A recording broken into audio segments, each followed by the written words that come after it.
मेरे प्रिय स्टूडेंट्स कैसे हो? उम्मीद अच्छे हो गए। देखिए प्रश्न संख्या 3 प्रश्नावली 6.2 से त्रिभुज एबीसी में बिंदु P और Q क्रमशः भुजाओं CA तथा CV पर इस प्रकार स्थित है कि CA बराबर 16 सेंटीमीटर, CP बराबर 10 सेंटीमीटर, CV बराबर 30 सेंटीमीटर और CQ बराबर 25 सेंटीमीटर है। क्या PQ समांतर है AB के? ये हमें सिद्ध करना है। देखिए चित्र बनाते हैं।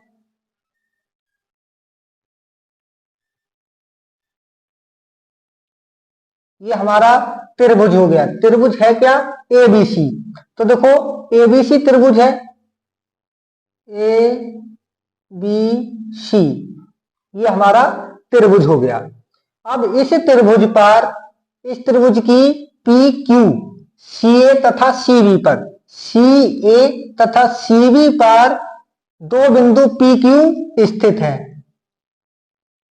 यहां P और Q ये दो बिंदु इस पर स्थित हैं। देखो भुजाओं का माप दिया है CA, CA बराबर दिया है 16 सेंटीमीटर, CP बराबर दिया है, CP बराबर दिया है 10 सेंटीमीटर, CB ये CB बराबर दिया, CQ बराबर दिया है 25 सेंटीमीटर और CB बराबर दिया है 30 सेंटीमीटर। ये हमारी त्रिभुज की माप दी है। देखो सिद्ध करते हैं। देखो इसमें समांतर क्या है? PQ समांतर है AB की। PQ ये भुजा और ये भुजा दोनों समांतर हैं। जब ये दोनों भुजा समांतर हैं और हमारी सभी भुजाओं की माप दी है, हल करते हैं, अनुपात निकाल लें। तो देखो CP बटे में PA ये हो जाएगा हमारा अनुपात, CP बटे में CA बराबर CP बटे में CA हो गया।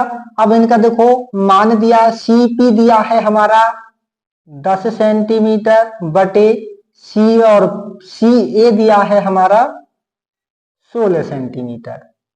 देखो इसे हम 2 से काट लें तो 2 पंजे 10, 2 से 16 को काट लें तो 2 अट्ठे 16। ये आ गया हमारा CP बटे CA का मान। आगे देखो उस भुजा का देखो CQ बटे में CB बराबर, CQ दिया है हमारा 25 बटे में और CB दिया है 30 सेंटीमीटर। इसको हम काटते हैं। देखो 5 25 बटे में 5 6 30। तो CP बटे CA का मान आया 5 बटे 8 और CQ बटे CV का मान आया 5 बटे 6। अर्थात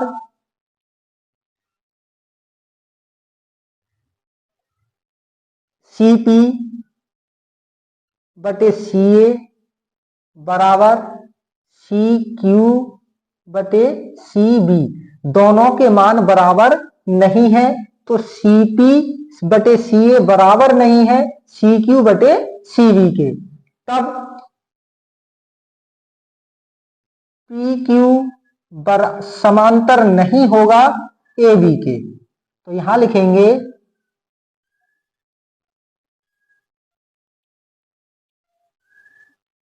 नहीं है। यही हो गया, हमें आंसर नहीं, ये हो गया हमारा सिद्ध हो गया।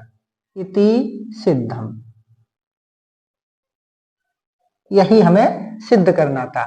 जब ये भुजाएं बराबर नहीं है तो PQ समांतर नहीं होगा AB के। धन्यवाद।